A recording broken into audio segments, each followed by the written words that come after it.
देख रहे हैं BA न्यूज़ लाइव। खबर हमारी, फैसला आपका। इस वक्त की बड़ी खबर बरेली से, ब्यूरो नागेश गुप्ता के साथ। बरेली में भारतीय पशु चिकित्सा अनुसंधान संस्था के 10वें दीक्षांत समारोह में केंद्रीय कृषि मंत्री नरेंद्र सिंह तोमर ने शिरकत किया। कार्यक्रम में मुख्य अतिथि नरेंद्र सिंह तोमर ने छात्र छात्राओं को उपाधि प्रदान की। दीक्षांत समारोह में केंद्रीय कृषि एवं किसान कल्याण मंत्री नरेंद्र सिंह तोमर ने कहा कि पशुपालन कृषि की रीढ़ की हड्डी है। उत्पादन बढ़ाने, मांस निर्यात और रोजगार के अवसर में बढ़ोतरी के लिए भी पशुपालन आवश्यक है।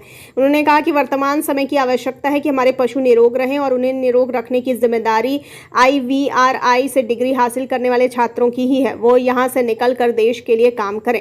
कार्यक्रम से अलग मीडिया से बात करते हुए केंद्रीय मंत्री ने कहा कि MSP पर हमने किसानों से जो वादा किया था उसे हम पूरा कर रहे हैं।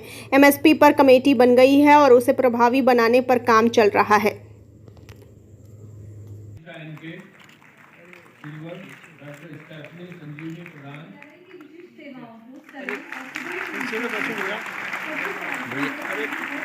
अरे बच्चा हेलो, अरे बाहर संतोष जी छुप रहा है यार।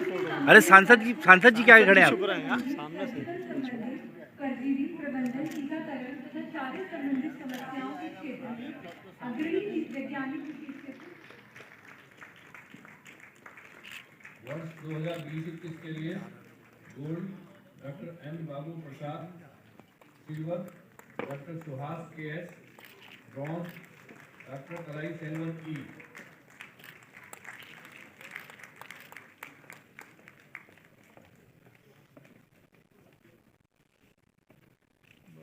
मैडम मजा दे आगे नहीं।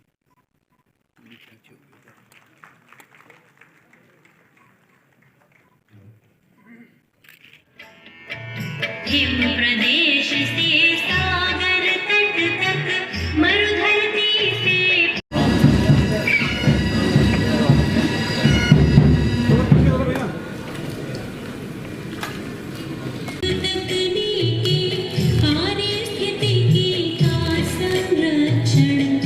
से श्यामला छवि सब खड़े हुए हैं।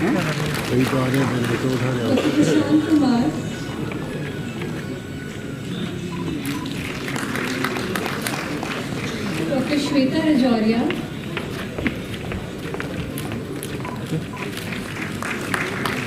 डॉक्टर अरिजीत, डॉक्टर पुनीता कुमारी,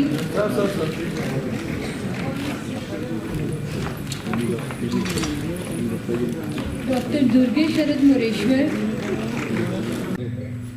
आदरणीय महापौर श्री डॉक्टर उमेश गौतम जी, आदरणीय अध्यक्ष doctor Tanusha, doctor Pushpendra Kumar Singh, doctor Jayant Goyal, doctor Narendra Kumar Khairia, doctor Anupama Jaina, doctor codeine Narendra.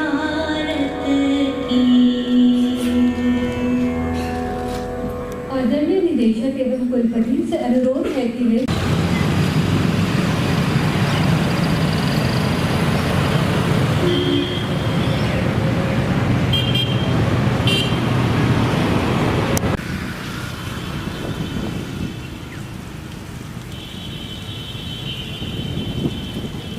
Box लगा रहे हैं हम लोग। वो जो है जल्दी ही उस पर अब हम लोगों की बातचीत हो गई है और जल्दी ही उसका विस्तार हो जाएगा और मार्केट में मिलेगा। कब तक मान के चले एक अनुमानित आप मार्केशन? देखिए, दरअसल क्या है कि हमारा काम है रिसर्च का। रिसर्च करने के बाद किसी एजेंसी को देते हैं, वो एजेंसी फिर बल्क में बना के मार्केट में बेचती है। ये एक प्रक्रिया है। मंत्री जी, आज से कांग्रेस भारत जोड़ो यात्रा लॉन्च करने जा रही है, क्या कहेंगे? लेकिन एक तरफ उनके जो नेता लगातार इस्तीफा दे रहे हैं। गुलाम नबी आज़ाद के बाद आनंद पांडे, उन्होंने भी इस्तीफा समितियों से जी। समिति दरअसल क्या है, कांग्रेस का नेतृत्व अप्रासंगिक हो गया है। वो अपनी स्वयं की प्रासंगिकता बचाने के लिए इस प्रकार के आयोजन कर रहे हैं। मान्यवर, एक सवाल ये उठता है कि आपके यहाँ जो मलिक साहब हैं, जो मिजोरम के राज्यपाल हैं, वो भी किसानों की दुर्दशा को लेकर सवाल उठा रहे हैं। इधर आपके सांसद हैं बगल में पीलीभीत से वरुण गांधी सवाल उठा रहे हैं। बीजेपी के कई नेता इस बात को कह रहे हैं कि किसानों की उस तरीके से नहीं सुनी जा रही। MSP को लेकर मलिक साहब ने भी परसों ही सवाल उठाया। 2014 से ही करोड़ सीना जोरी भी करो। आदमी अगर अपराध करता है तो देश लोकतांत्रिक देश है। जो जांच एजेंसियां हैं उनको जांच करने देना चाहिए।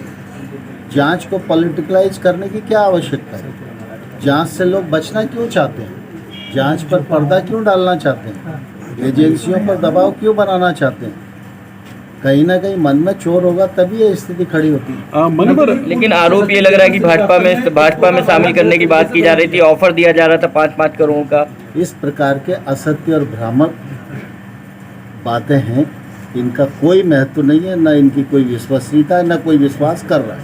ईडी वो कह रहे हैं कि ईडी को दबाव में ले, ईडी के दबाव में कहा जा रहा है कि वो मनोज सिसोदिया बीजेपी में आ जाए तो माफ हो जाएगा, जैसे महाराष्ट्र में और बाकी जगहों पर हुआ। मैं बोल रहा हूँ ना कि ये असत्य और भ्रम फैलाने वाली खबरें हैं। मंत्री जी, आज 5 साल में किसानों की आय दोगुनी नहीं हुई। किसान इस बात को लेके बहुत परेशान है, कह रहा है कि 7 साल, अब तो 8 साल हो गए, किसानों की आय अभी तक तो दोगुनी हुई। मेरे पास थोड़ी नीचे कर लो माइक गाड़ी, जो पत्रकार इस बात को जानना चाहते हैं कि किसानों की आमदनी दुगनी हुई है नहीं हुई है, वो मेरे पास आ सकते हैं। मैं उनको पिक्चर भी दिखा सकता हूँ, मैं उनको डॉक्यूमेंट भी दे सकता हूँ, और मैं उन किसानों के पास भेजकर और आपकी चर्चा कराने की व्यवस्था कर सकता हूँ जिनकी आमदनी 2 गुनी से लेकर 10 गुनी तक। मंत्री जी, देश के तमाम राज्यों में आपने वैक्सीन की बात की, ले जाऊँगा, वहाँ भेजूँगा, उनसे बात करो। 10,000 FPO बनाए जा रहे हैं, इसमें 6,865 करोड़ रुपया भारत सरकार खर्च कर रही है। ये इसीलिए हो रहा है कि किसान FPO में एकजुट हो जाए, वो टेक्नोलॉजी का यूज करने लगे, उसको महंगी फसलों की ओर जाने का अवसर मिले, वो अपने उत्पाद की मार्केटिंग कर सके, आवश्यकता लगती है तो वो प्रोसेसिंग कर सके, पैकेजिंग कर सके, लेबलिंग कर सके, ड्रोन जैसी टेक्नोलॉजी का उपयोग करके आदान की भी कीमत घटा सके और अपनी आमदनी को भी बढ़ा सके। मंत्री, देश के कई राज्यों में बाढ़ आई हुई है और तमाम किसानों की फसलें चौपट हो गई हैं। किस तरीके की सरकार की तरफ से प्रयास किए जाएंगे ताकि किसानों को मदद मिल सके? देखिए, इसका एक प्रोसेस बना हुआ है। जब प्राकृतिक आपदा आती है तो राज्य सरकार अपना सर्वे करके मेमोरेंडम केंद्र सरकार को भेजती है। केंद्र सरकार प्रतिवर्ष एक फंड है जिसको SDRF कहते हैं जी, ये राज्य सरकार के पास रहता है। उस फंड में 75 पैसा केंद्र सरकार हर साल देती है, 25% राज्य सरकार पिलाती है। तात्कालिक रूप से मुझे उत्तर तो दे देंगे यार। तो जब प्राकृतिक आपदा आती है तो तत्काल SDRF में से राज्य सरकारें मदद कर सकती है किसी, और अगर ज़्यादा नुकसान हो जाता है तो राज्य सरकार अपना मेमोरेंडम केंद्र सरकार को भेजती है। केंद्र सरकार का दल वहाँ निरीक्षण के लिए जाता है, उसके बाद वो अपनी रिपोर्ट देता है। गृह मंत्रालय के अधीन एक कमेटी है, वो उस पर विचार करके राज्य सरकारों को सहायता डिस्पर्स करती है, और वो हम हर बार करते हैं और इस बार भी। Thank you so much. भारतीय पशु चिकित्सा संस्थान के दीक्षांत समारोह का अवसर है। पिछले 2 वर्षों में कोविड के कारण दीक्षांत समारोह नहीं हो पाया था, तो इस वर्ष सभी का दीक्षांत समारोह का अवसर है। मैं इस अवसर पर सभी विद्यार्थी भाई बहनों को अपनी ओर से बहुत बहुत शुभकामनाएं देता हूँ। हम सभी जानते हैं कि देश की ग्रोथ में पशुपालन का काफ़ी महत्वपूर्ण योगदान है, और जब पशुपालन को बढ़ाना है तो पशु चिकित्सा के क्षेत्र को भी बढ़ाने की ज़रूरत है। और उस दृष्टि से इज्जतनगर का संस्थान अपने तमाम सारे संस्थानों के साथ और राज्य सरकारों के साथ मिलकर काम कर रहा है, और इसके अच्छे परिणाम सामने आ रहे हैं। मंत्री जी, किसान एक बार फिर से दिल्ली कूच करने लगे हैं, क्या कहेंगे? MSP की मांग को लेकर किसान धरने पे बैठे, वो बस सरकार से वादा खिलाफी की बात। आप तो मुझसे ये बात करो कि भारत सरकार क्या कर रही है जी, ठीक है ना। बाकी आंदोलन की बात करना है तो जो आंदोलन कर रहा है उनसे करो। नहीं, लेकिन उनका ये आरोप है कि MSP की बात आपने कही थी कि आप MSP पे गारंटी देंगे, वो इस बात को लेकर कह रहे हैं। मैंने जो कहा है ना, वो प्रधानमंत्री जी ने कहा है, उसको हम हूबहू पालन कर रहे हैं। प्रधानमंत्री जी ने कहा था MSP को प्रभावी और पारदर्शी बनाने के लिए समिति विचार करेगी, क्रॉप डाइवर्सिफिकेशन के लिए समिति विचार करेगी, नेचुरल फार्मिंग के लिए समिति विचार करेगी। पूरे देश ने सुना था, उसकी समिति बन गई है, उसकी बैठक शुरू हो गई है, काम शुरू हो गया। मंत्री जी, आम आदमी पार्टी मनीष सिसोदिया के यहाँ छापेमारी हो रही है, वहीं आम आदमी पार्टी ने मनीष सिसोदिया को भारत रत्न देने की मांग की है, क्या कहेंगे? देखिए, दरअसल क्या है, इन देश में दुर्भाग्य ये हो गया है कि चोरी भी करो और सीना चोरी भी करो। आदमी अगर अपराध करता है तो देश लोकतांत्रिक देश है, जो जांच एजेंसियां हैं उनको जांच करने देना चाहिए। जांच को पॉलिटिकलाइज करने की क्या आवश्यकता है? जांच से लोग बचना क्यों चाहते हैं? जांच पर पर्दा क्यों डालना चाहते हैं? एजेंसियों पर दबाव क्यों बनाना चाहते हैं? कहीं ना कहीं मन में चोर होगा तभी ये स्थिति खड़ी होती है। लेकिन आरोप ये लग रहा है कि भाजपा में शामिल करने की बात की जा रही थी, ऑफर दिया जा रहा था 5-5 करोड़ का। इस प्रकार के असत्य और भ्रामक बातें हैं, इनका कोई महत्व नहीं है, न इनकी कोई विश्वसनीयता है, न कोई विश्वास कर रहा है। मंत्री जी, आम आदमी पार्टी मनीष सिसोदिया के यहाँ छापेमारी हो रही है, वहीं आम आदमी पार्टी ने मनीष सिसोदिया को भारत रत्न देने की मांग की है, क्या कहेंगे? देखिए, दरअसल क्या है, इन देश में दुर्भाग्य ये हो गया है कि चोरी भी करो और सीना चोरी भी करो।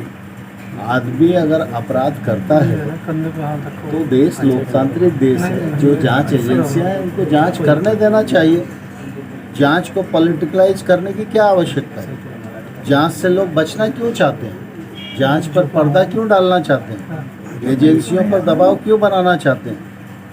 कहीं ना कहीं मन में चोर होगा तभी ये स्थिति खड़ी होती है। लेकिन आरोप ये लग रहा है कि भाजपा में शामिल करने की बात की जा रही थी, ऑफर दिया जा रहा था 5-5 करोड़ का। इस प्रकार के असत्य और भ्रामक बातें हैं, इनका कोई महत्व नहीं है, न इनकी कोई विश्वसनीयता है, न कोई विश्वास कर रहा है। ईडी वो कह रहे हैं कि ईडी को दबाव में ईडी के दबाव में कहा जा रहा है कि वो मनोज सिसोदिया बीजेपी में आ जाए तो माफ हो जाएगा, जैसे महाराष्ट्र में और बाकी जगहों पर हुआ। मैं बोल रहा हूँ ना कि ये असत्य और भ्रम फैलाने वाली खबरें हैं। मंत्री जी, आज 5 साल में किसानों की आय दोगुनी नहीं हुई। किसान इस बात को लेकर बहुत परेशान है, कह रहा है कि 7 साल, अब तो 8 साल हो गए, किसानों की आय अभी तक तो दोगुनी हुई। मेरे पास थोड़ी नीचे कर लो माइक गाड़ी, जो पत्रकार इस बात को जानना चाहते हैं कि किसानों की आमदनी दुगनी हुई है नहीं हुई है, वो मेरे पास आ सकते हैं। मैं उनको पिक्चर भी दिखा सकता हूँ, मैं उनको डॉक्यूमेंट भी दे सकता हूँ, और मैं उन किसानों के पास भेजकर और आपकी चर्चा कराने की व्यवस्था कर सकता हूँ, जिनकी आमदनी 2 गुनी से लेकर 10 गुनी तक। मंत्री जी, देश के तमाम राज्यों में आपने वैक्सीन की बात की,